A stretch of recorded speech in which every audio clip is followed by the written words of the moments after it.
was a little kid. I was a cheerleader on the sideline, and I never paid attention to the cheers that I was supposed to do because I was so into football. And so now being a black woman in the booth calling football, personally, it allowed me to fulfill a dream that I had been chasing since I was 5 years old. Not only that, it also meant that I could open doors for so many other young women of color that thought maybe that wasn't possible. But now that they see me, perhaps now that they feel it's possible. It's like when I grew up watching Robin Roberts and Pam Oliver, they were the only ones that I saw on television. Now they see me as currently the only one, but I hope I won't be the last one. And I know I won't be the last one. It's just the first of many to come. On behalf of the Institute for Sport and Social Justice, we welcome with gratitude Tiffany Green, our host for this evening. Good evening and welcome to the 2021 Giant Steps Virtual Gala presented by the Institute for Sport and Social Justice. We are delighted and most grateful to have you with us this evening. A warm welcome to all of our supporters, friends, and family from across the country and around the world. And a special welcome to those of you who may be joining us for the first time. You know, the great poet laureate, Maya Angelou, once said that I've learned that people will forget what you said, people will forget what you did, but people will never forget how you made them feel. And tonight, I know you will leave here feeling inspired by this year's honorees. Giant Steps honorees are a diverse group of individuals who we consider to be true heroes of sport. And trust me, you will not be disappointed when you meet them. This year's honorees include amazing individuals from the world of sport who have truly inspired us. Their stories give us hope and remind us the power of sport and what it has in society. Tonight, we will honor 3 courageous student athletes, 2 coaches, a civic leader, a barrier breaker, a hero among us, and for the first time, we have chosen a President's Award for Social Advocacy. For more than 35 years, the Institute has used the power of sport to create a society that is free from bias, discrimination, violence, and oppression. They are pioneers in creating cutting-edge educational programs that address some of the most difficult issues we face in society today. The Institute's world-renowned Huddle Up programs focus on diversity, equity, and inclusion, leadership development, and the prevention of gender-based violence. Through interactive training sessions that engage, empower, and equip participants to rise to the social justice moment, these sessions inspire leadership, increase trust, and elevate the culture of an organization.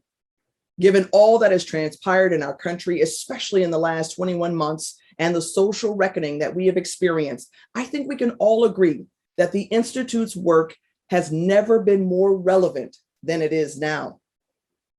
We would love for you to engage with us on social media this evening using the hashtags Power of Sport and Giant Steps. Make sure we have it trending on social media tonight. Well, before we move forward, the Institute extends its deepest gratitude to this evening's MVP sponsors whose support has allowed the Institute to continue its important work. ESPN, Major League Baseball, NASCAR, the National Basketball Association, the National Football League, the National Hockey League. The team at the Institute could not be more appreciative of your longtime commitment to their programs. As a nonprofit organization, the Institute relies on the generosity of sponsors who believe in the mission of the organization and its programs. They are the backbone of their success. And without them, it would not be possible for the Institute to grow and thrive. So if you would like to support, here is your chance. You could support the programs of the Institute. You could do so by texting GSA 2021 to 44321. That's GSA 2021 to 44321. NASCAR has been a longtime supporter of the Institute, and the team is excited to continue that partnership by providing Huddle Up training. Drivers, start your engines, let's go! Baby bet, ayy, couple racks, ayy, couple Grammys on him, couple plaques, ayy, that's a fact, ayy, throw it back, ayy, NASCAR is presenting the family of Wendell Scott with a trophy recognizing his win. More than 60 students from Urban Youth Racing from Philadelphia. We're excited to have HBCUs on the car.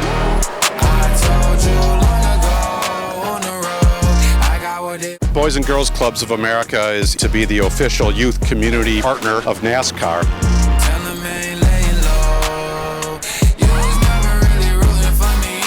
I never thought that I would be running a racetrack. Haley Deegan into the top 10. That would be her first. Congrats, Haley, on your first top 10. Plenty more to come. I've been broadcasting racing for almost 20 years now, but I feel like I have a rookie stripe on my back. Devin Rouse, who is looking to make his debut tonight.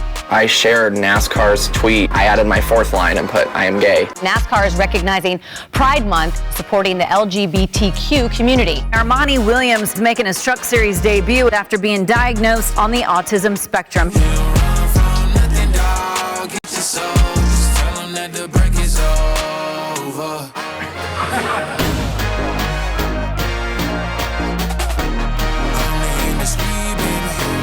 Bubba Wallace, the second African-American to ever win at the highest level of NASCAR.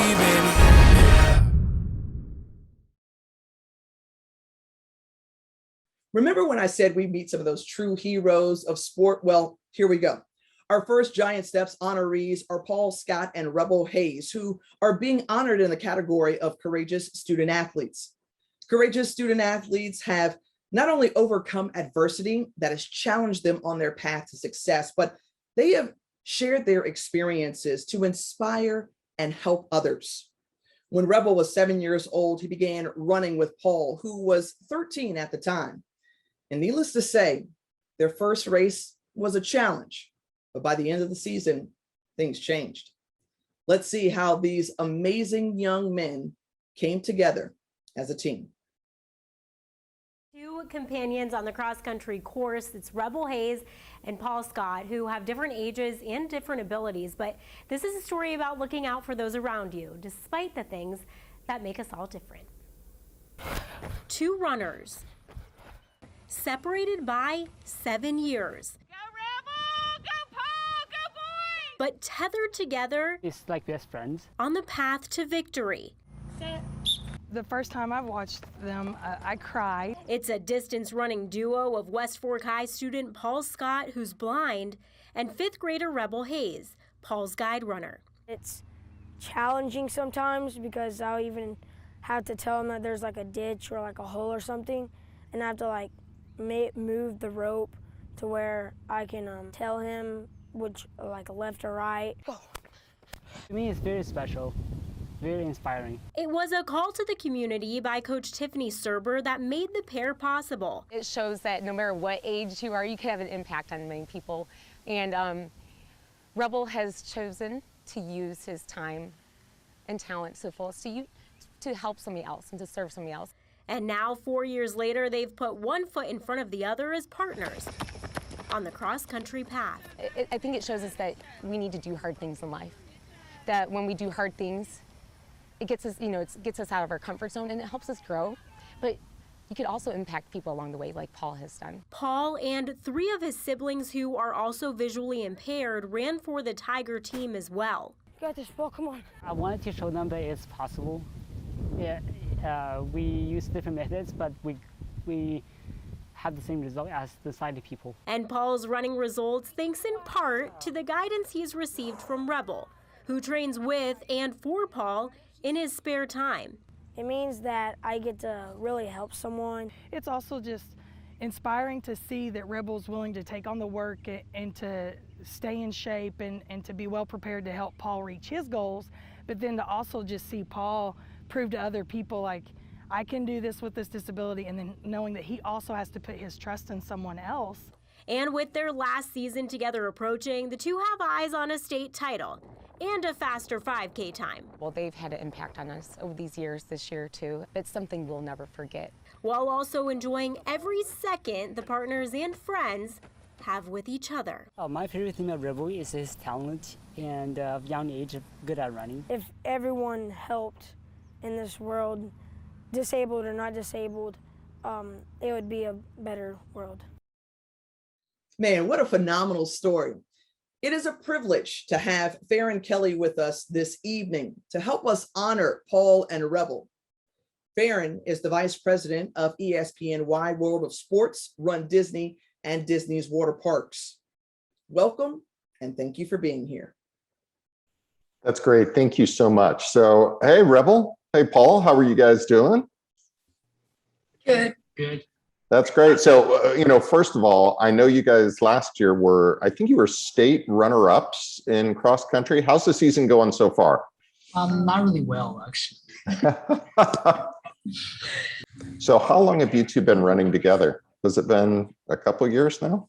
4. 4 years. Wow. And would you say you've developed a pretty good friendship over those 4 years? Yes. Talk to me a little bit, and Paul, I'll ask you, what's it like when you're out there running and with Rebel? How do you two, I know you've got the rope between you, but how do you communicate? How do you make sure that you're kind of on the same page when you're out there? Communication is one of them, but mainly is to feel how the rope is. If a rope is moving a specific way, I would adjust depending on what you feel like, I guess. Uh-huh. Are there ever times when Rebel's going a little too fast and you're like, hey, slow down? Yes. Currently they are much faster, of course. So slowing down doesn't exist. All right. Have you ever had a time when Rebel was going too slow and you're like, hey, pick it up, let's go? Yes, it is sometimes, but majority of times he's much faster. Oh, okay. I see. Now, one of the last times we talked, you guys, I think you shared a story about maybe losing a shoe in the mud when you were running. Do you remember that story? Yes. So why don't you remind me of that story? Tell me exactly what happened. So it was at conference in our first year, and his sisters were running, and his sister lost because the girls go first, and his sister lost her shoe, and then the next race he lost his shoe in the mud, and then he tried to stop and get it, and I just told him to keep going and finish the race before he could go get his shoe. Yeah. So, Rebel, were you running along and then you felt the rope stop? Is that what happened? Yeah, kind of. That's interesting. So, Paul, I'll ask you, if there was someone out there that needed a running guide, or they enjoyed running, but maybe had never heard of a running guide, what would you tell them it's like to run with a running guide, and what does running kind of mean to you?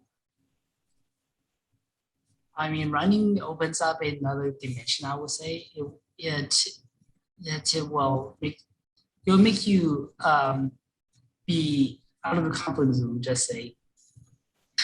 Yeah. Have to trust your partners, and you have to be prepared what would going if the guy really somehow cannot communicate with you. What have you learned from being a running guide? I've learned that helping people is a lot, is fun and is really nice, and that running is it can get you in shape, and mostly the helping part and getting to help people. That's really cool. That is really cool. So guys, again, congratulations. What you're doing is just amazing. Rebel, thank you for being a real role model out there. And Paul, thank you for having the courage to really, pursue something that you truly love. You guys are a real inspiration to all of us. And I just want to say thank you. And hey, I hope the season starts turning around, and hopefully you guys can get back to state. That'd be great. Yeah. Yeah. All right. Thanks so much. You're welcome. While Paul was joking about them not having a great year, guess what? Those two incredible runners finish out the season as conference champions. Salute to you guys for your dedication and loyalty. That will last a lifetime. The Institute's founder and president, Dr. Richard Lapchick, would like to share a few words. Richard is a human rights activist, a pioneer for racial equality, and recognized worldwide as an expert on sport and social issues, and is known as the social conscious of sport. He recently received the Muhammad Ali Humanitarian of the Year Award presented by the Muhammad Ali Center. Welcome, Richard. Good evening. Tiffany, I don't know how to begin to thank you for agreeing to MC tonight, to ESPN for helping in the production, with Susie Cates's great production team. It's virtual tonight. We want to be back in person. We want to be able to see you face to face. But in the meantime, welcome to tonight. We're here tonight as the nation seems to grow more divided than ever. The lives of our award winners are about unity and healing. You saw one of the award winners already, and the rest will follow me. And I promise you that you will be inspired by everybody. Recently, I've been reflecting a lot on Muhammad Ali.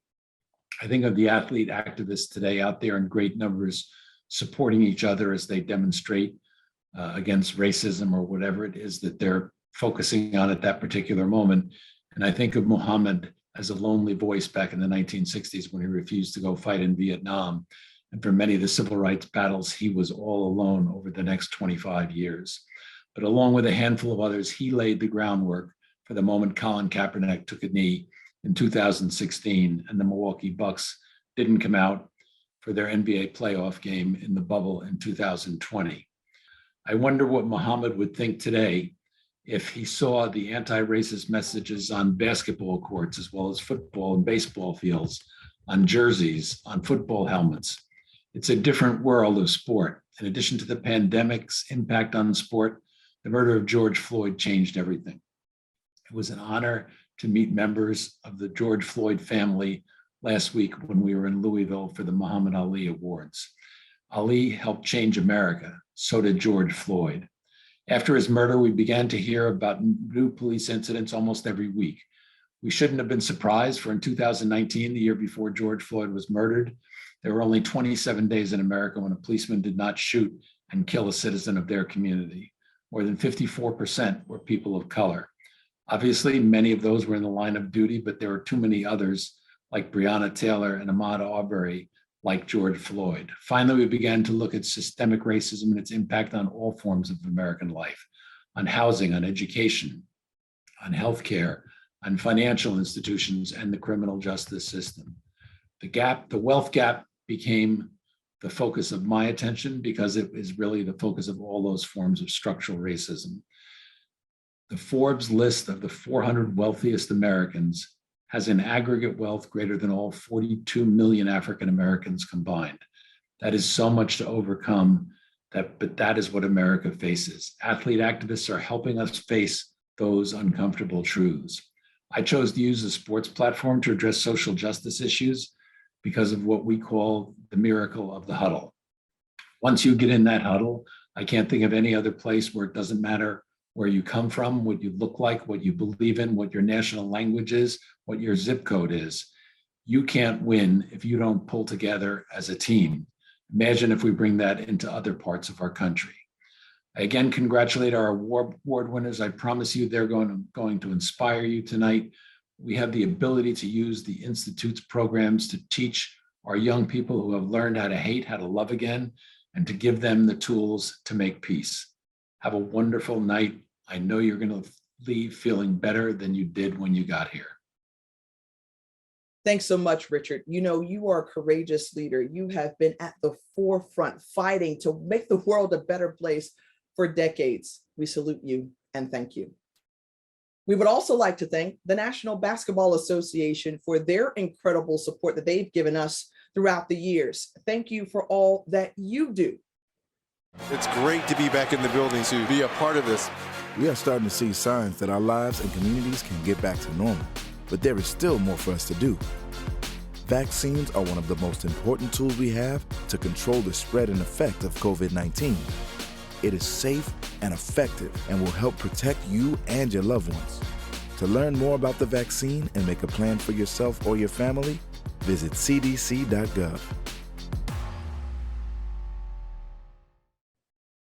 I would like to take this opportunity to thank this evening's Hall of Fame sponsors, another group of longtime supporters who have made it possible for the Institute to continue to make a positive social change through sport. They are the Edward E. Haddock Jr. Family Foundation and Major League Soccer. We thank each of you for your continued support. And once again, as a nonprofit organization, the Institute relies on the generosity of sponsors and individuals who believe in the mission and programs. It is necessary work, generational changing work.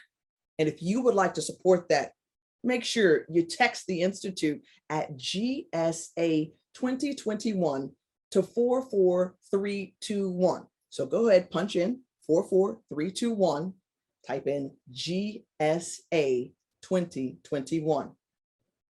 Our next courageous student athlete honoree is Gia Hodges.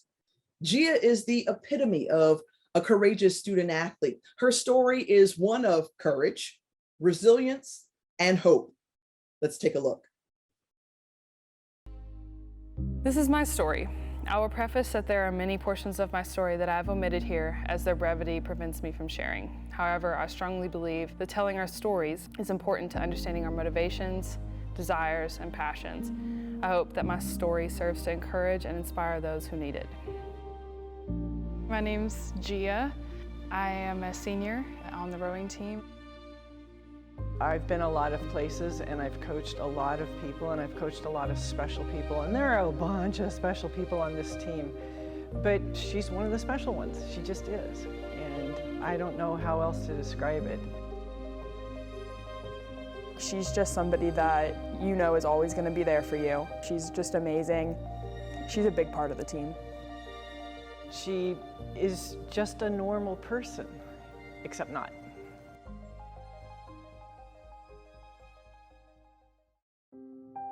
Currently, I'm working towards going into the medical profession to get my medical degree. I'm hoping to become a neurologist one day. My motivations for that are sourced out of my father's diagnosis with primary lateral sclerosis. He has all of the symptoms of someone with Lou Gehrig's disease, but he doesn't have as much of the pulmonary response that ALS is commonly associated with. It has been quite a journey for me and my family to be caretakers to that disease. There's been a lot of change that has happened over the course of his life and our lives, not only physically, but emotionally for him. My biological father is a recovering addict, and my adoptive father is the one who has PLS. Early on in my childhood, I was kind of in a cycle of going between parents, typical like divorced parents environment. And my biological father displayed a lot of characteristics as addicts do, just tendencies, aggressive tendencies, things like that. It was very difficult for me and my sister to live with him, the weekends that we did live with him.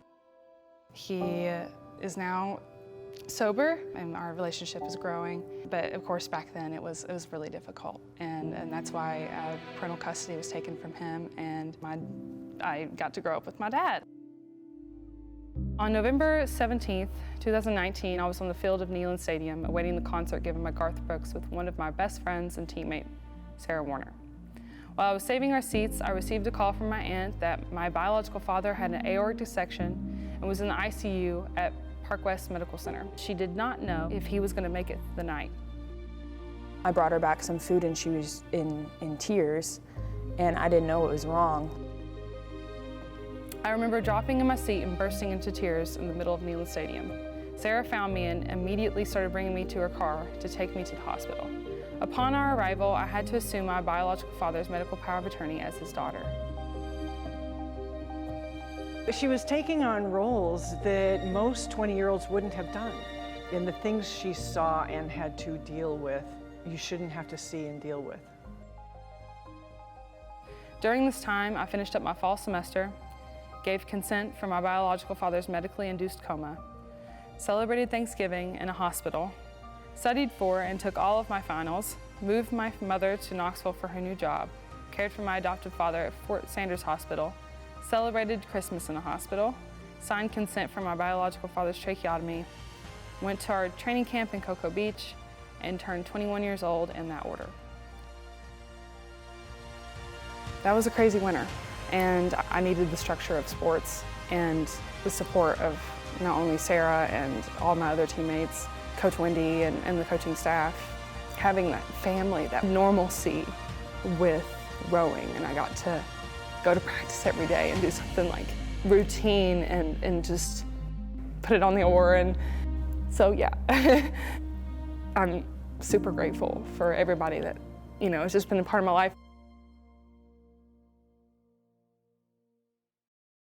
Joining us this evening with Gia is Stan Wilcox, the Executive Vice President for Regulatory Affairs at the NCAA. Thank you, Stan, for joining us this evening as we honor Gia. We welcome you both.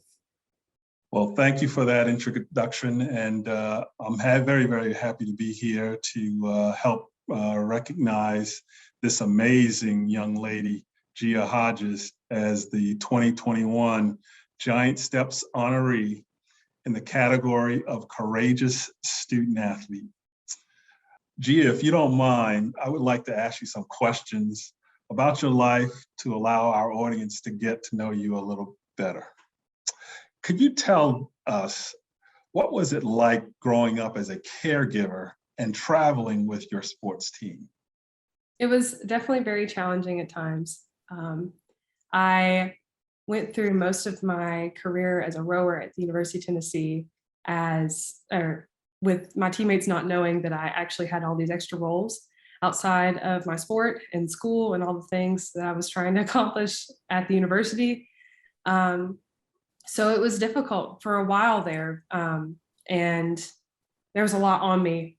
And I realized that I needed to start reaching out to my coaching staff. And I finally, I didn't really know my new assistant coach that well at the time. It was her first semester with the program. And so I go into her office and I marched up there with such strong intentions not to break down. And I broke down in her office. And Wendy just scooped me up and told me everything was going to be okay and that she had no idea that this was going on and that I didn't need to do this alone. And that meant a lot to me. And it's why this aspect of my story, I think, is important to tell for student athletes everywhere, because I know that the idea is you have to be tough and you have to keep pushing. But a lot of strength is reaching out and asking for support from the people who want to support you.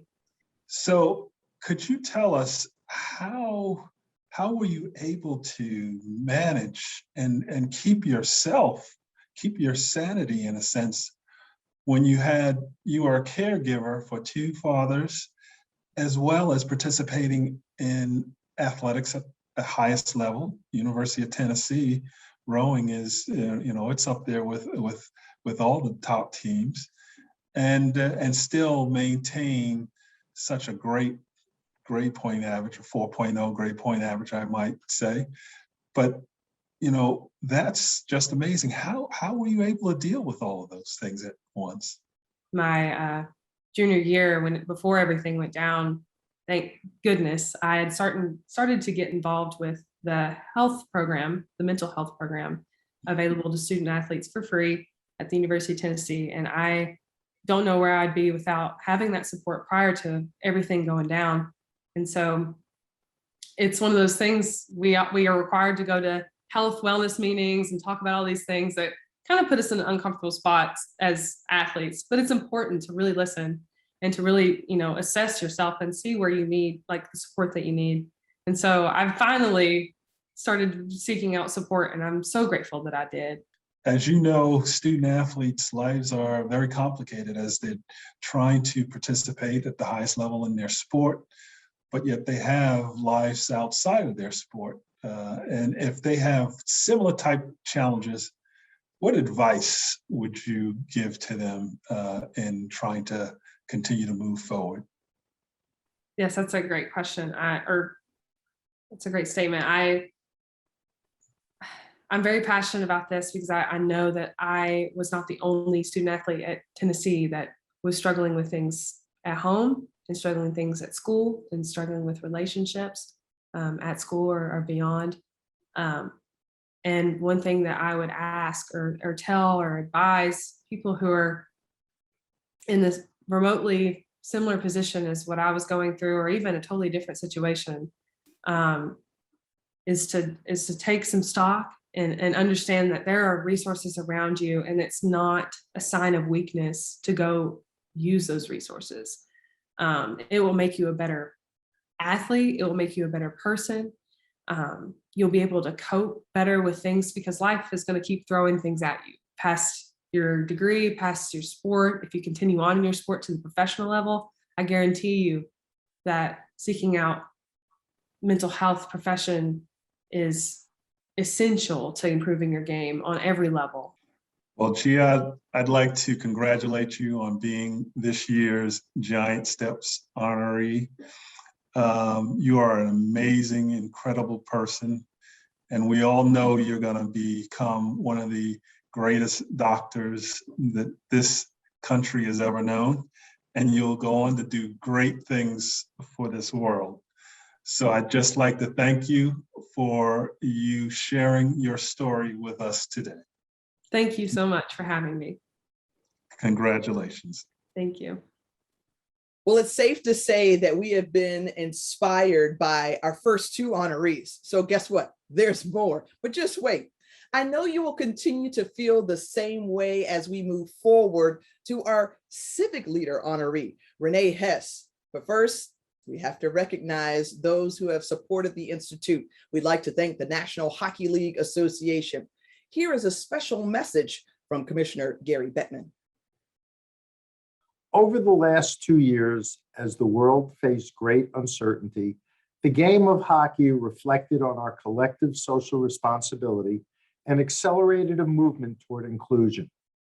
We strongly believe that the game's future growth is directly correlated to our ability to diversify the composition of our fans, our players, our partners, and our employees.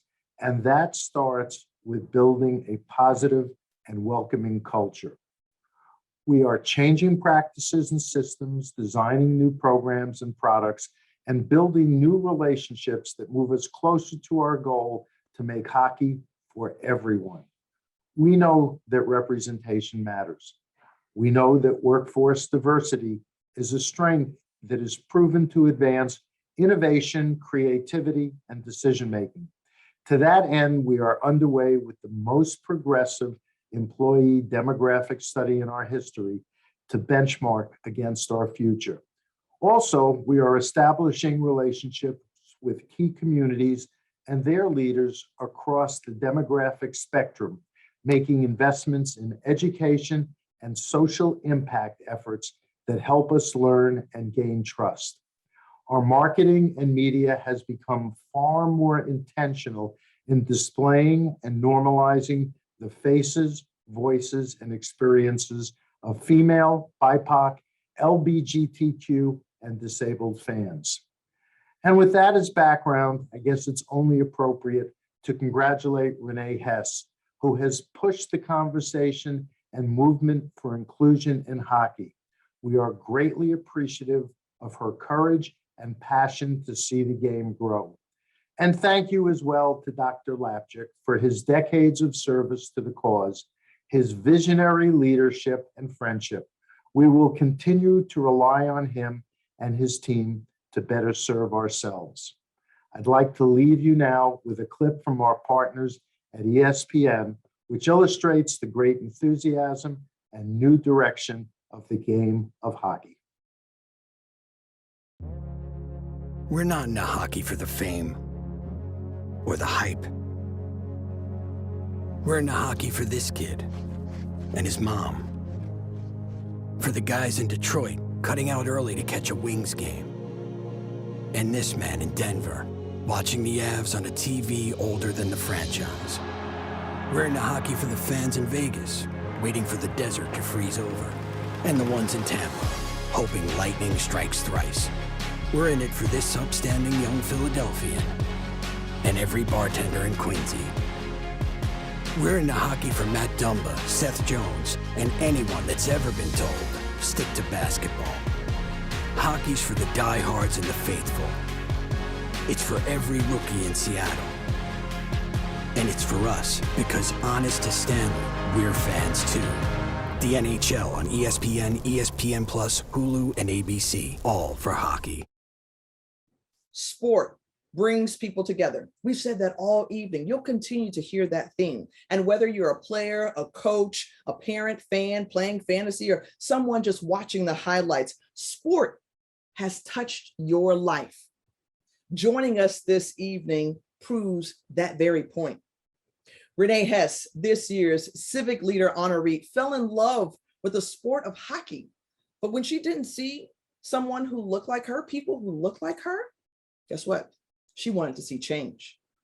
I was in Pittsburgh when I became a hockey fan, which is why the Penguins are so close to my heart. We ran into traffic, and I remember watching people in yellow and black crossing the street, cheering, excited. And I'm thinking, what is this all about? I started reading about hockey, looking up what the terms meant, listening to games. Come on, Penguins, go fast, G!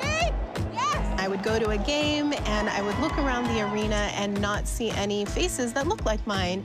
And after a couple of years, I got kind of curious as to where were the Black girl hockey fans? Were there Black girl hockey fans? I had been looking on social media for Black girl hockey fans. And once I found a good handful, we started a group chat. And I jokingly called it the Black Girl Hockey Club.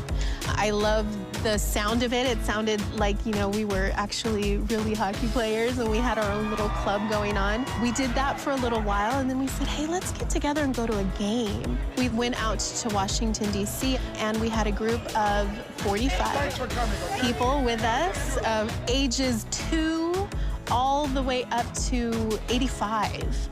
And it was so much fun. I had never experienced anything like that before. I just love getting the people together so that they can get to know each other. Whenever I see people posting pictures on Instagram or social media, and it's 2 Black girls at a game that met at a Black Girl Hockey Club meetup, that warms my heart. I love to see stuff like that. I think the Black Girl Hockey Club gives us a chance to kind of come together, support one another, and then also show the hockey world, like, we're here, we're a part of your community. Come on, Trey, get it! I never thought Black Girl Hockey Club would get this big. I just wanted to create a space to bring people together. I think that's amazing, and the fact that Black Girl Hockey Club has members all across North America, and people are vying for us to come to their arenas. Here's Crosby with it.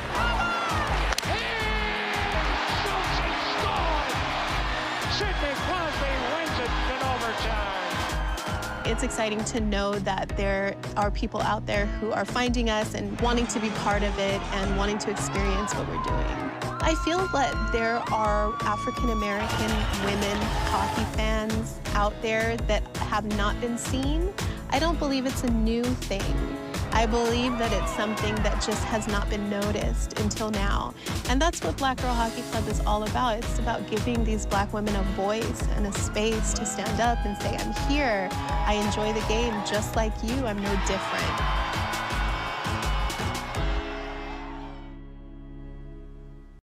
Renee, I don't think we could have a more perfect person with us this evening to help honor you for all of the amazing work that you do. Kim Davis is the Senior Executive Vice President for Social Impact, Growth Initiatives, and Legislative Affairs at the National Hockey League. We welcome you both. Thank you so much. And what an honor it is and a privilege to be able to both recognize, honor, and speak to my friend Renee Hess. And I know that this is a particularly special moment for you, Renee. But the question that I know you always get when it comes to the sport of hockey is, what led you to the sport of hockey as a Black woman? I ended up discovering the game of hockey when I was at an academic conference in the city of Pittsburgh. And it sparked my curiosity. And I went back home kind of thinking about it, but I didn't have any access point to hockey. I didn't have any friends who were hockey fans. I didn't know anything about my local hockey teams here in California. And even though we have 3, California doesn't really feel like a hockey place. And so I went to the internet and I asked some fandom friends, tell me about this hockey stuff. How can I discover more about it? And I started listening to games and I was hooked. And so I decided to go to a live game. And once you go to a live hockey game, there's no turning back. It's such an electric experience. I had such a great time going to my first game. I thought I want to do this again. I want to come back.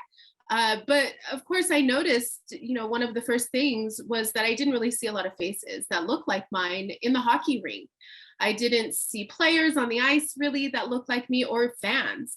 And I decided I wanted to do something about that. Black Girl Hockey Club was kind of born out of that desire. And you and I both know from our lived experience that representation counts so much. And I know just how affirming it was for me to be part of that first meetup with the Capitals. And you'll recall that my grown son came and experienced the entire weekend. He still talks about it. How did it feel for you watching the interaction of these families and these kids and these moms and these lawyers and these executives all come together and to be so affirmed in their representation in the sport of hockey? It was almost a light bulb moment. It seemed like the puzzle pieces were all coming together. And I mean, every single time I go to an event with Black Girl Hockey Club, I walk in kind of like, yeah, look at me. I got my friends rolling in deep, I feel proud. I feel excited. It is a feeling that I've never experienced before in that medium. And I really want to share that with as many people as I can, because it is such a special feeling to be able to, be involved in something that you love and something that you care about with people who share a cultural background as you.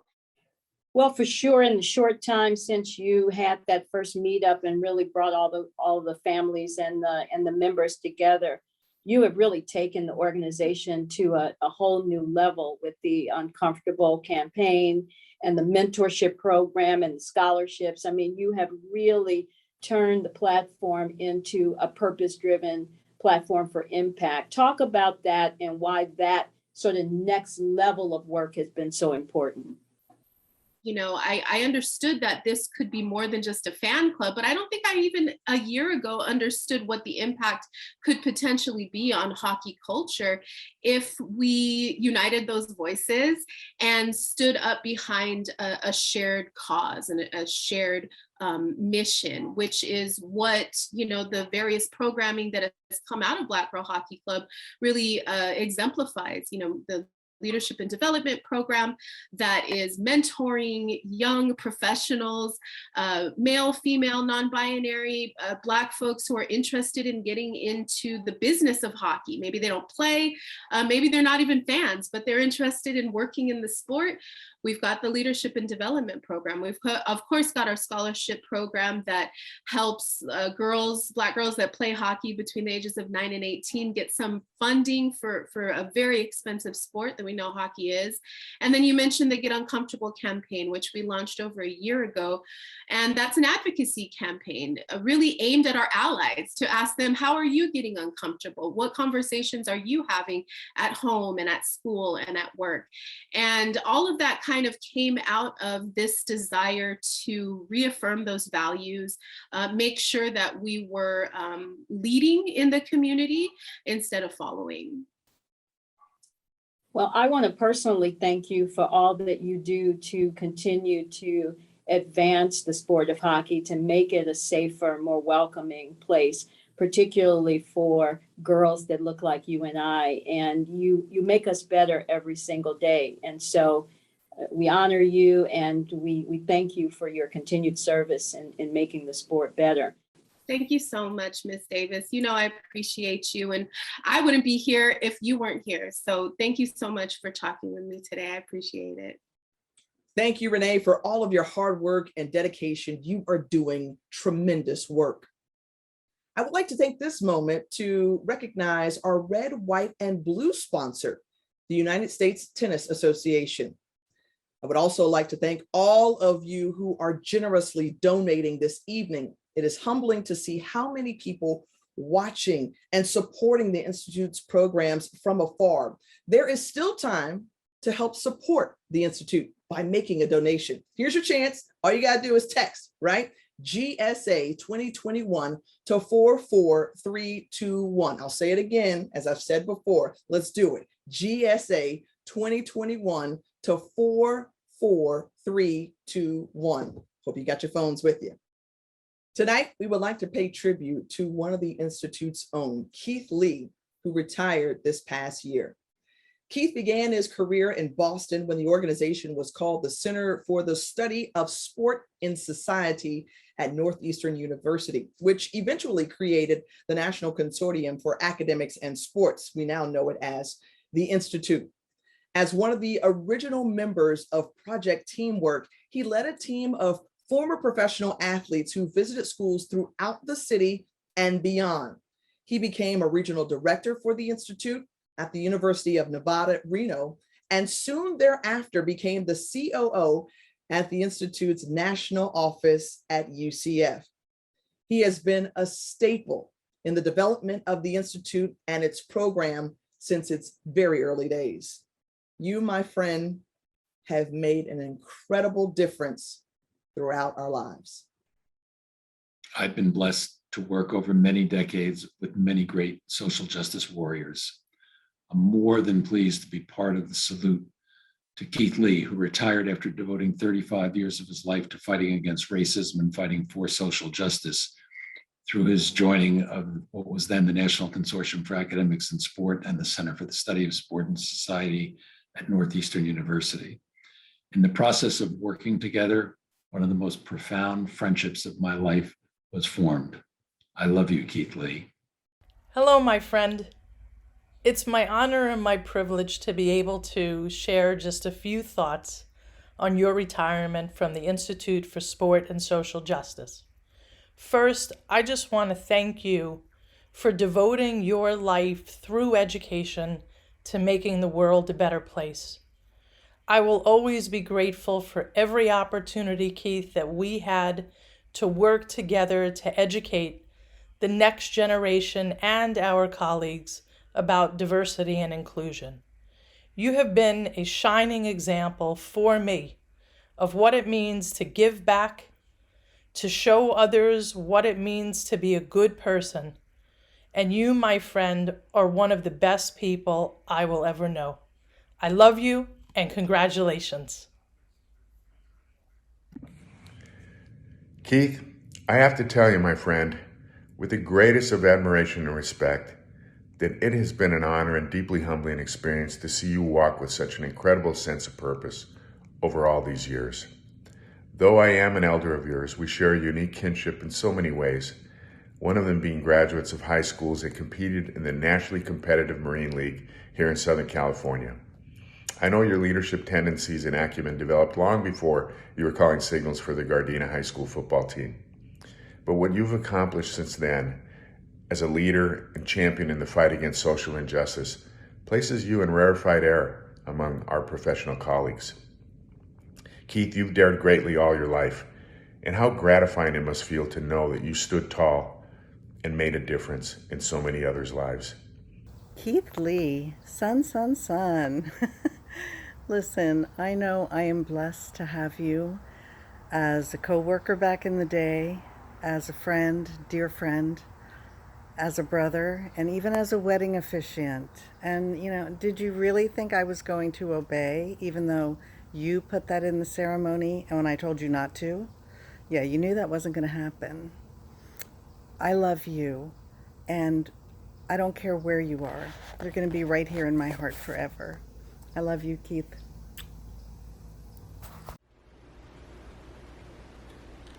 Keith Lee, the unequivocal definition of friendship. Keith is someone who is laser focused and committed to the purpose. Some time ago in the mid-1980s, two extraordinary men of academia, both named Richard, wanted to develop an outreach program with the intent to create a kinder and gentler society by using the power and the appeal of sport. Keith Lee became the legs, the arms, the pulse, and the heartbeat of the program. Keith filled in the blanks and answered all the questions and gave life to the Center for the Study of Sports and Society's Project Teamwork.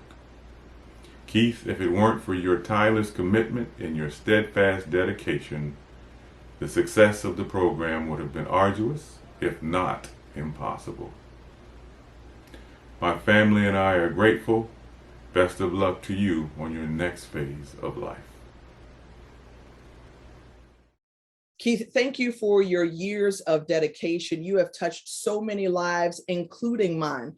On a point of personal privilege, you know, you trained me as a former facilitator with the organization, and I watched firsthand how you challenged everyone, no matter where you were. You challenged us to think. You made us confront our biases. You provoked conversation that was both uneasy and uncomfortable, but you did so in a compassionate way. And you wanted everyone to do better. You wanted us to be better. Keith, you are loved, you are missed, and we wish you all the best as you begin the next chapter of your life. You can write a book, catch some fish, and take a well-deserved rest, my friend. But most importantly, enjoy the wonderful family and friends you have surrounding you. Keith, being a former NFL player, you know, this is a great time, Keith, to shout out your former organization and say thank you to the National Football League for their incredible support over the years. Bring it in! Today, nothing else matters. As long as those beside you and those behind you know that you got their back. Who got my back? I got your back. Who got my back? I got your back. Who got my back? I got your back. Who got my back? We got your back. Who got my back? We got your back. Who got my back? We got your back. Who got my back? We got your back. Who got my back? We got your back. Who got my back? Who got my back? We got your back. Who got my back? We got your back. Who got our back? We got your back. Who has my back?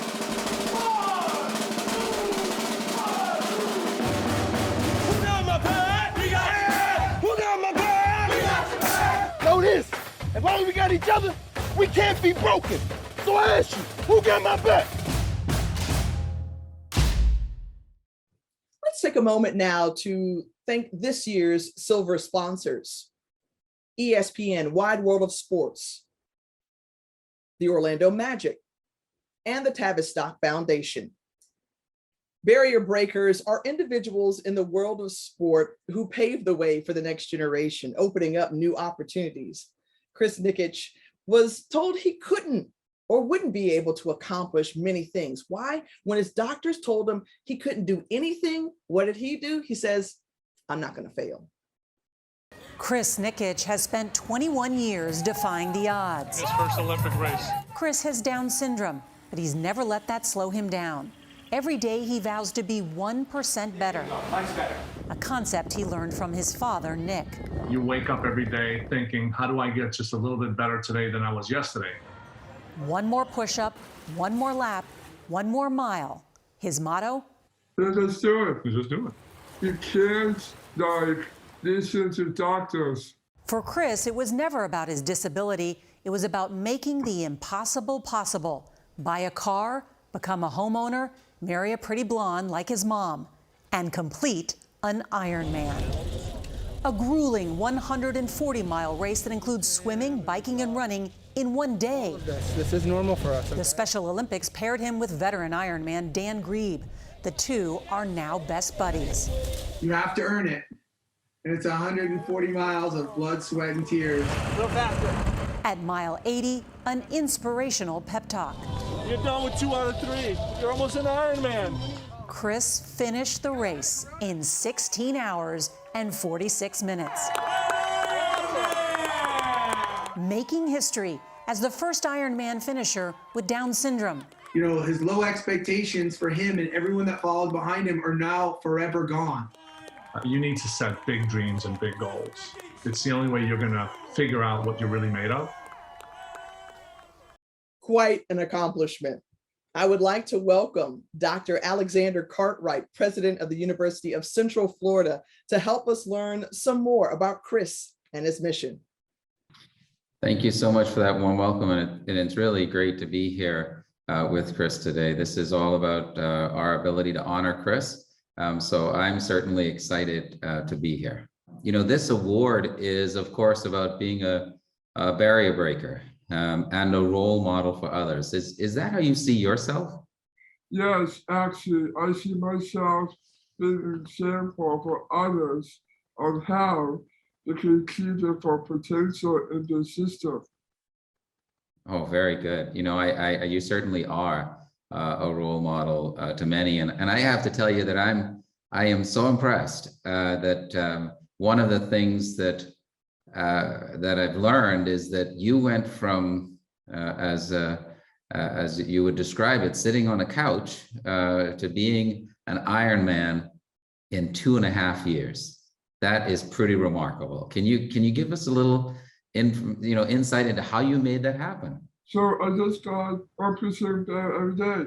I start with 1% sugar squat, then I do 1 that swim, 1 that run, and 1 that bike, and then I added 1 every day until I did an Ironman. That is, I think so many of us can learn so much from you. Can you tell me a little bit, and tell all of us a little bit about how did you come up with this 1% better each day, and how has that helped you to train? So my dad came up with a consulting firm business, and he came up with that in his business firm company. And that really helps me because I knew every day what I need to do, so it was easy. Wow. It is the case that 1% better each day is certainly something all of us can take on, and I'm so amazed to learn that it's also something that came from the business world, which is something that we should be thinking about in everything we do each day. And I know that your 1% better each day principle is something that your coach also took on.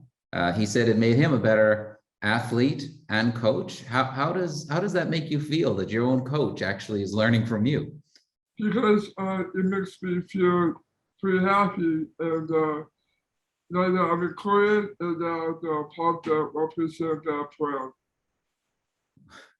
This is this is pretty incredible to have this opportunity to talk to you. I know it's not easy to train for train for an Ironman in general, much less to get there in 2.5 years. How did you keep yourself motivated while you were training? That's easy. My dream board reminded me every day of my strong dream. I knew that I had a big dream and it couldn't be my dad's. and it keeps me motivated to work hard. They were pushing me every day. And then also, I to be independent, make my own money, and have a family with a hard life, and a son. Reports says going to be Down syndrome. We don't know yet. Maybe I can encourage my daughter to be an athlete, basketball player, and undergrad A student. You know, again, Chris, we can all learn from you, because I think one of the things that we tend to do is we tend to put limits on ourselves in general. And you proved to us that, you know, you should dream big. You should think about the future, and you should think about what's possible. And we're so honored to see all you've achieved just by having those goals and those dreams in mind. So thanks for sharing that. We're so honored to be able to spend just a little bit of time with you. Thank you, Chris. Chris, I love that 1% training process. I think that would work in all areas of life. Wouldn't you agree? Thank you for being a role model and a barrier breaker. ESPN is another longtime supporter of the Institute and also has a message. You see the look on his face? Hilarious. I know how you feel, because I was right here. My biggest fear was on that.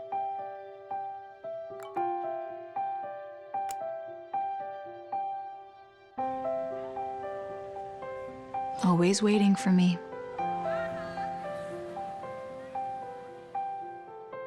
But I knew I was never alone. And I would get through it, because people care. So walk right in. Get back on. Step right up. And to everyone who sees anyone bullying, don't just watch. Act. Together, we can put an end to bullying. You can learn more at disney.com/choose-kindness. Coach Stephanie Marquardt and Coach James Bailey, known as Coach James, are two of the most giving people. They are not only coaching on the field, but for a community. The kids are loving it. They have a safe activity. People are using the parks that their taxes pay for. And the kids are having a ball. And they're not inside, and they're learning that it's safe to be outside and that there are safe places to be outside. The coaches didn't know one another, even though most of them are with religious institutions that have services and nonprofits. Now they all know each other, and they're doing things together, and they're coordinating their efforts. Neighbors that live 2 doors down are meeting one another, and they've never known one another before. The children feel like they're a part of a team. And in this city, somebody's going to make you be a team. I'd rather than be on a baseball team than in a less positive type of team. And it's just been an incredible experience. My favorite things about baseball is like the action, the excitement, the encouraging each other, being friends, making new friends, and the competition. I had no experience, no idea how to play baseball, how to hit the ball. All I knew was the point is to hit the ball and make it back to the plate. So they taught me the right way. I learned togetherness and communication. I like to say to them thank you. I'm very appreciative because everybody don't get this opportunity. All we try to do is give our kids an opportunity to play a game with respect and with sportsmanship, with dignity and with grace. That's what it's about. This is our way of giving back to the community. We're all from here. That's what it's about, giving back. Coach Stephanie and Coach James, thank you for all the work that you're doing. Tremendous work, life-enriching work, something that will plant a seed now and sprout later for generations to come. I'd like to welcome Billy Bean to help us honor Coach Marquardt and Coach James. Billy is Vice President and Special Assistant to the Commissioner at Major League Baseball. Welcome and thank you for being with us. Thank you. It's such a privilege to be here, and I want to give my heartfelt congratulations to both of you on being recognized at this year's Giant Steps honorees in the category of coach. Coach James, I played for many coaches in my life. Every coach is different, right? You have a certain coaching style. Share a little bit about that helps everyone that's viewing why you've made such a profound contribution to the lives of so many kids. Like I said, when I first started, I was wanting to get on a baseball team, and there's no one. The guy said baseball practice next week, and he never showed up. And I came back every week just to make sure and see if he was there. And so when I started coaching, I wanted to make sure that no kid would ever get left like that again. No kid would even think like that. No kid should have to worry about how much his programming is. When I worked for the Park District, most of our programs I've fought with or argued with or pushed. Some of them are free anyway, but I make sure those programs are free. So no kid has money. Money is not the excuse for a kid to play. And then also a kid's behavior. Sometimes we're ready to get rid of them. We're ready to let them go. That's a no. We work with every kid, no matter what the problem is, no matter how bad the problem is, and we keep working with them, and we keep working with them. And even if it gets, we just keep plugging away, and you would be surprised how good those situations turn out to be. A lot of coaches think it's all about the wins and losses, right? Tell us a little bit about why that's not the case. With me, wins a lot. Don't get me wrong. I am a competitor. I compete, but that is not the way I coach. I coach to be able to to have that experience, to be able to have that chance to go out on the field. The experiences some of my kids have blown me away, and to see a kid who could not field a ball to be able to stand at a UIC to say to field to play shortstop and field the ball and making out at UIC is incredible. The feeling itself is just, there's nothing like it. And I promise I live to see those kids grow. Just to see the growth in them is something that I just can't explain it. You know, those intangibles, those things that, you know, he has some great athletes, but he can pull out those intangibles because he knows those kids and they trust him and they're willing to try a little harder and take a little more risk. And to follow his suggestions.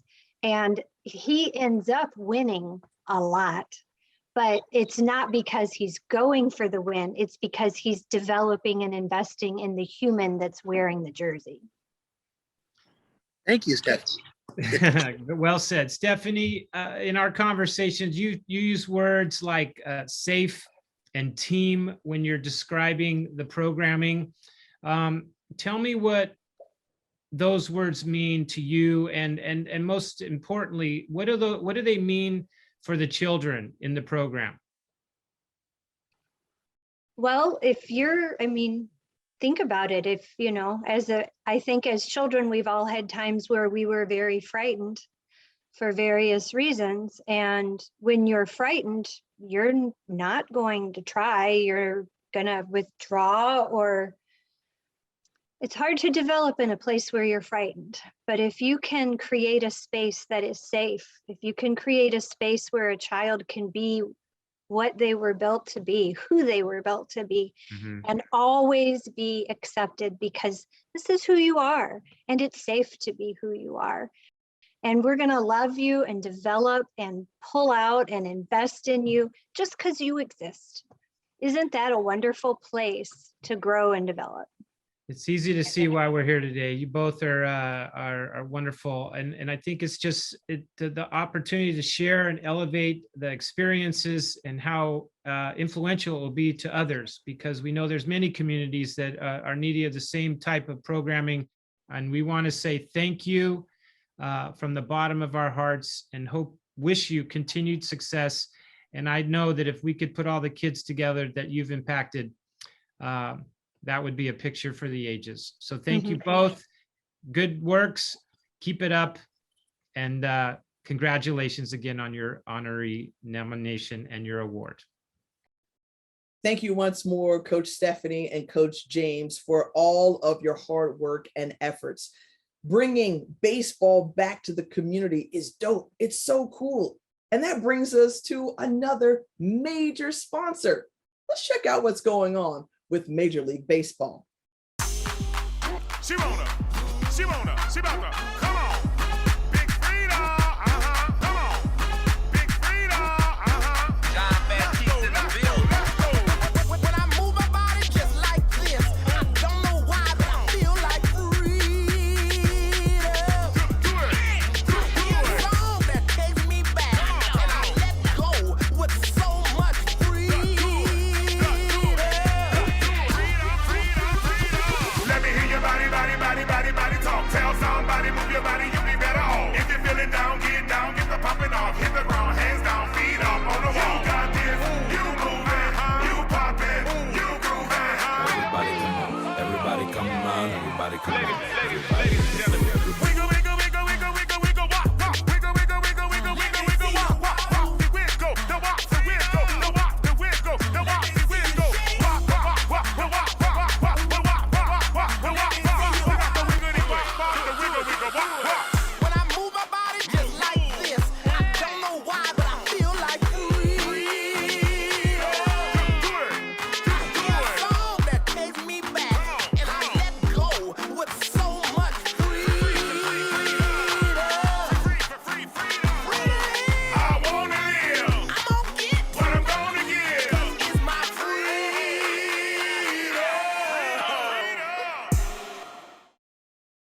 Let's take a moment to thank our bronze sponsors for this evening. Albertson International Inc., David and Judy Albertson. The Big East Conference, the Golf Channel, the Greater Orlando Sports Commission, Orlando City Soccer Club, Tom Winters Orthopedics, University of Central Florida Athletics Association, University of Central Florida College of Business.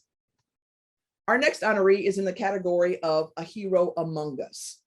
A hero among us is an individual who is an inspiration to others through their personal accomplishments as an athlete or leader in sport, and who has encouraged others to take action from their personal triumphs in life while facing challenges. Carmelo Anthony is a 10-time NBA All-Star entrepreneur and philanthropist. As a professional athlete, he has used his platform to fight social injustice and created numerous initiatives to drive actionable change. He has come a long way since overcoming immeasurable odds growing up in the housing projects of Red Hook, Brooklyn, and West Baltimore. Most recently, Carmelo was named as the inaugural Kareem Abdul-Jabbar Social Justice Champion Award winner. Let's take a look at Carmelo's journey. In an NBA career that spanned almost 2 decades, Carmelo Anthony has scored a lot. With 27,370 points, only 9 players have scored more, and Anthony is still playing. His achievements, while impressive, are no match for what it took for this 10-time All-Star to make it to the NBA. That story is the subject of his revealing new memoir. I spent 8 years here, and then every summer until I was 15. On a recent visit to Red Hook, the Brooklyn, New York neighborhood where life began for NBA great Carmelo Anthony, the memories come flooding back. I was outside watching and in the mix and people playing basketball, and I'm running on the court. You know, I'm interrupting the game, and I'm jumping off the monkey bars, and I watched my brother out the window and just going outside trying to emulate his moves. It's those recollections and stories from his childhood and adolescence Carmelo is sharing in his memoir, Where Tomorrows Aren't Promised. I want people to consider this like the prequel to my career. It's not a book about basketball. It's not a book about basketball. You know, even though basketball is the through line throughout my whole life, I just wanted people to understand that I still had to go through everyday life and focus on basketball. That includes growing up in 2 of America's toughest neighborhoods, with Carmelo leaving the projects of Brooklyn when he was 8 for West Baltimore. He writes, "In Red Hook, they'd quickly kill you over disrespect, but in Baltimore, they'd kill you for sport." The end of the first chapter, you say the real question was, how did I, a kid who had so many hopes, dreams, and expectations beaten out of him, make it here at all? Yes. How did you? A little bit of luck. Oh, more Just than a little that, bit too. of luck. It was community oriented. I had to figure it out on my own, but I also had people pushing me. You know, I had my community guiding me, family guiding me, friends guiding me. Carmelo's older cousin Luck became a guiding force, especially when it came to basketball. Their late night games, transformative. Sitting under the lights at 1 o'clock in the morning, just outside, me and him, you stepping over crack vials and crack and heroin needles and beer bottles and prostitutes over here and drug dealers over. We talking about 1 a.m., 2 a.m. But that's what made me tougher. I know in the back of my mind, I got to get out of here. Like, you see what I got to walk back home through that? This is not for me. I don't want this no more. It is clear that Carmelo Anthony has already exceeded the expectations set out for most kids. Come on, you ready? Are you gonna pick you up? Who start off here on these courts. The kids his memoir is dedicated to. To every child who knows there is more to this life than what people tell them is Yes. possible. Yes, absolutely. I felt that. The book is about hope and survival and, adversity and overcoming obstacles. Yo, champ, what's up? In these environments, most kids, nobody's telling them what to do or how to do it. I just want people to understand, like, that there's places all over the world like that. Tomorrow's aren't promised.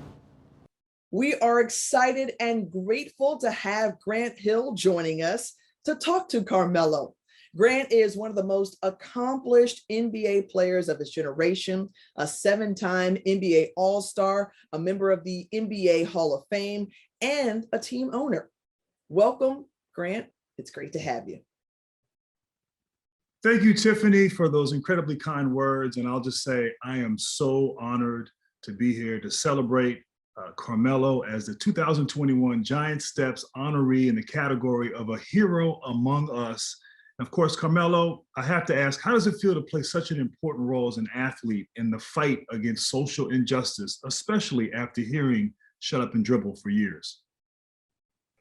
Well, we get tired of it. As an athlete, you get tired of, just hearing, just stick in your lane and focus on what you do best, which is basketball. For so long, we've been kind of under that umbrella where we couldn't say nothing, we wasn't allowed to say nothing, or we were just unaware, or quote unquote wasn't woke, as they would say today. And I just think us understanding who we are as people, as men, as Black men, the communities that we come from, and just understanding what it takes to go through that and have to deal with that. I always told myself, like, I'm no matter what happens, I'm always going to try to be that voice for my people. I'm always going to try to give back to my community, but also I'm going to be there to try to uplift my community as well. Of course, when we hear the name Carmelo Anthony, there is a wow factor that reaches far beyond the game. Of course, you have championed numerous causes that have had a positive impact on society. Can you share some of those with us? Well, yeah, I mean, I founded, the Carmelo Anthony Foundation probably 15 plus years ago, where we just, I just wanted to impact those lives and living in kind of underserved communities, places that I've been, places that I've grown up in, streets that I've ran through, the activities that I've done in those streets, in those communities. And I just wanted to uplift those, in education and recreation outdoors. Right now we have over, I would say, maybe 15 basketball courts anywhere from New York all the way down to Puerto Rico and South Africa. And, so that's some of the work that we do. We've been giving back to supporting the teachers, tools for teachers, and just helping them and embracing the teachers who may not have, a lot of the resources to give back to the students. And just recently, the social change from myself, Dwayne, and CP and other athletes, basketball players as well. I'm just trying to do my job. It's my duty to give back to these communities and trying to uplift and help everybody understand, like, there is hope at the end of the day. Well, Carmelo, we're all aware of the great work you've done in the past and proud of the work you're doing here in the present. But I'm curious, how do you see the future regarding social justice? Well, it's only going to get stronger. It's only going to, become. It's going to become. People are going to become more aware of who we are as people, our surroundings, our history, where we at today. I think there's going to be more, education, self-education, knowledge of self. People just want to be a part of making change. And it's not just athletes, it's not just celebrities, it's not just actors or whoever has a name or a platform. It's everyday people that's in these communities who have to deal with these issues and these tragedies that consistently, happening right now. And I just see it, the awareness factor when it comes to social justice will continue to grow. And lastly, Carmelo, I have to ask, what would you say to the youth where you grew up to give them hope? Man, it's funny you asked that because I wrote my book, man, with Tomorrow's on Promise, and it was basically about it was my story leading up to the time that I got drafted. And I just really wanted to write that story to let people know and kids know in those environments and then growing up and where I grew up from, that there is hope. That the road will may not always be smooth. It's going to be bumps in the road. There's going to be times where you feel hopeless. You feel like you don't have a voice. You feel like you don't have anybody to reach out to. But don't feel like that. Never feel like you can't speak to nobody. Never feel like you can't talk to someone. You can't bring certain issues up. You can't be vulnerable with people because that's what that environment teaches you not to do and not to be. So, always, speak up, man, and say what you have to say and express your feelings, because you never know whoever, someone else might need to hear that. Well, Carmelo, you have been an inspiration on the court and an inspiration off the court. One of the greatest players, someone I did not like playing against, but certainly have the utmost respect for. But congratulations to you as the 2021 Giant Steps honoree in the category of a hero among us, Carmelo Anthony. Likewise, man. Thank you so much, Grant. Always been a fan, always been. And congratulations on 75 as well. Gentlemen, thank you for all that you do in helping to make this world a better place. And thank you to the American Athletic Conference for their support. Let's see their message. I don't think that this needs to be that hard. We're just asking to be seen. I'm living in the injustice, Yes, we've made progress, but we have so much further to go. Just put yourself in someone else's shoes. What if Tamir Rice was your son? What if Ahmaud Arbery was your child? That could be me. I need you to be bold. I need you to have some courage. Stand for what you believe in and fight for what's right.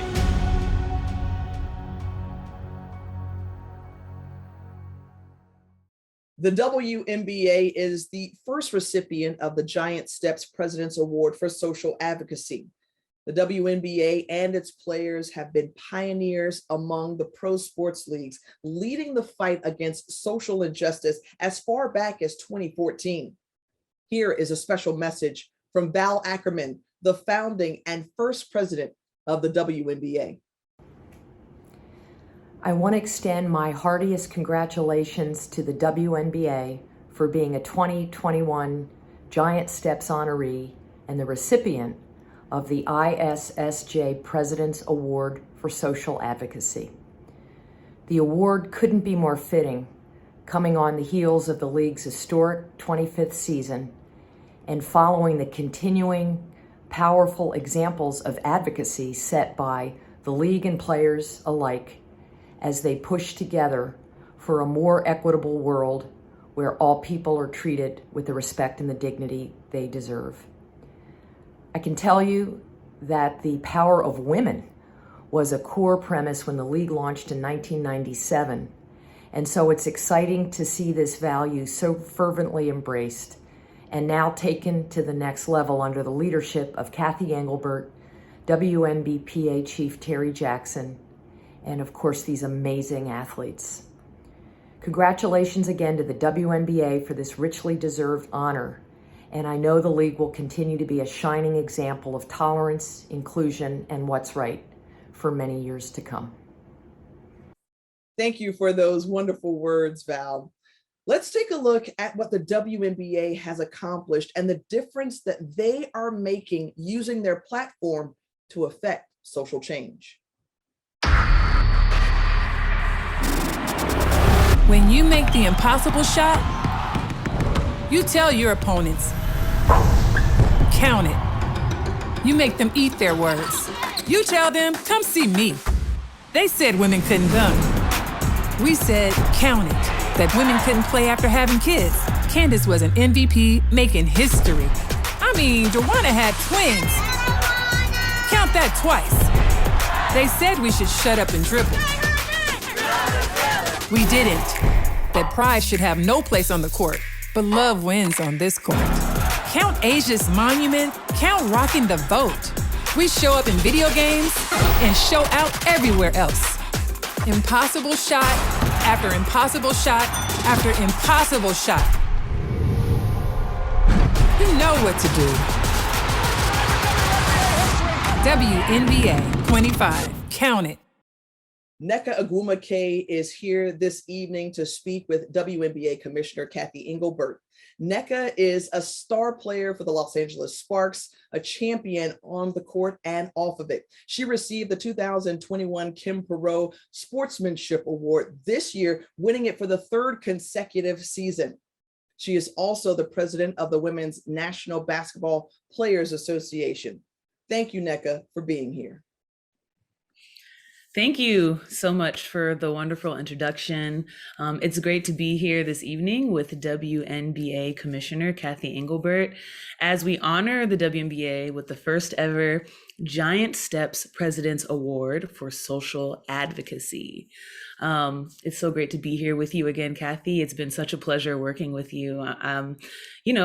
In honor of this award, could you share a little bit about what the last year has been like for the league?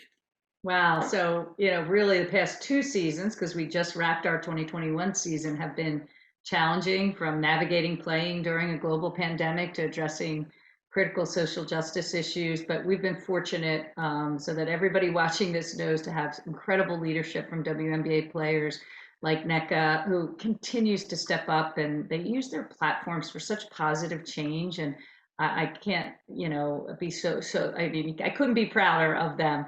And what they've done during a very difficult time for all of us.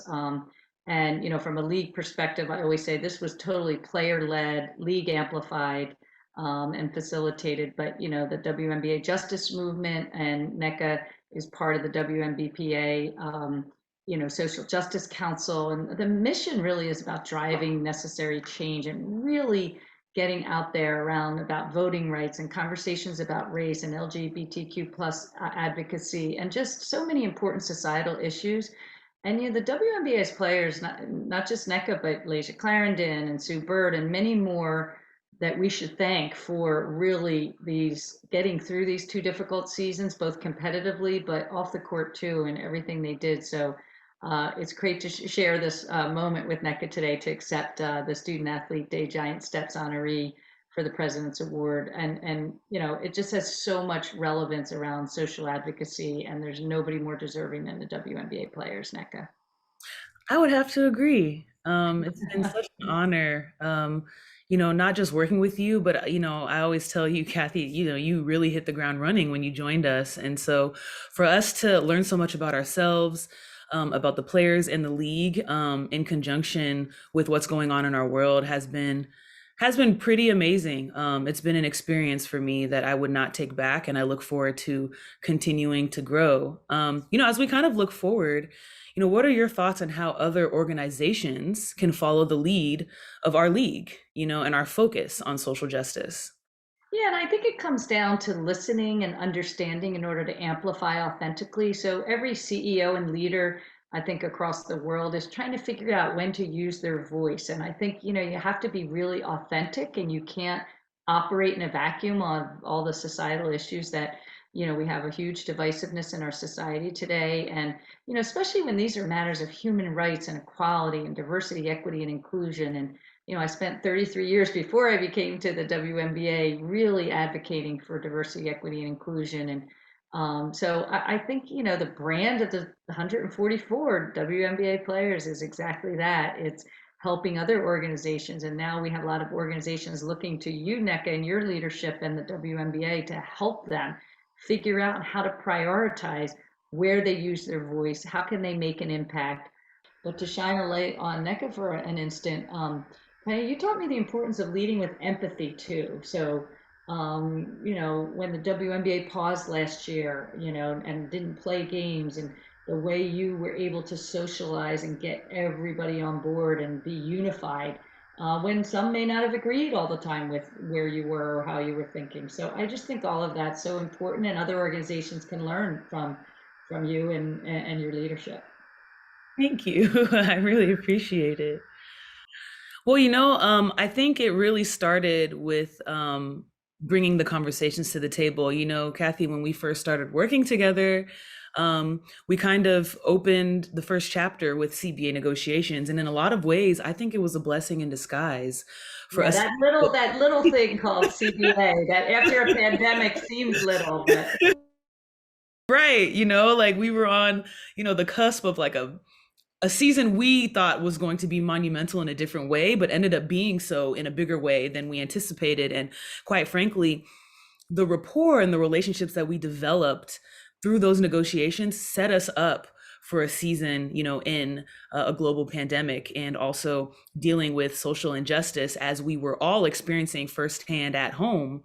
And, you know, I think just continuing on with these conversations, bringing players to the table, bringing, you know, league partners and of course, league leadership to the table in a way that, you know, where we formed the Social Justice Council, and having more of that freedom to really be a part of the fight, because, you know, quite naturally, and you know this, Kathy, I've talked to you about this before, we are in the front of it because we live it. We live it every day, you know, being women in society, being mostly Black women in society. And then of course, so many other walks of life that are, you know, time and time again, marginalized. And so continuing to align with like we did these past couple of seasons, change makers that understand what our priorities are, and not just letting it be, you know, some type of headline, but really feeling how that change is being made from the players to the league. I know that's kind of a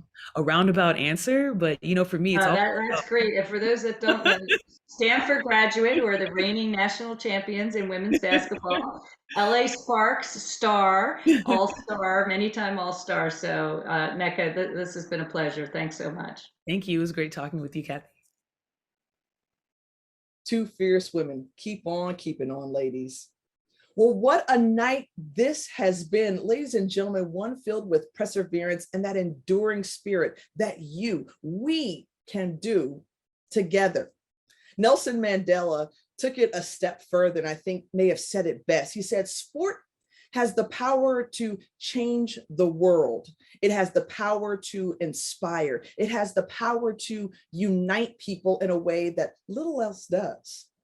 Sport can create hope where once there was only despair. Thank you to the Institute. Thank you to our supporters, and thank you to each one of you for tuning in and joining us this evening. Most importantly, thank you to the honorees for the life-changing work that you're continuing to do. I know the Institute is grateful for all that you have done and will continue to do in supporting their efforts for the last 35 years, and we want it to be 35 more. If you would like to see someone, or you think someone is best to be honored as one of our Giant Steps honorees or barrier-breaking honorees, you can go to our website at www.giantstepsawards.org. Again, thank you so much, and go be the change you want to see.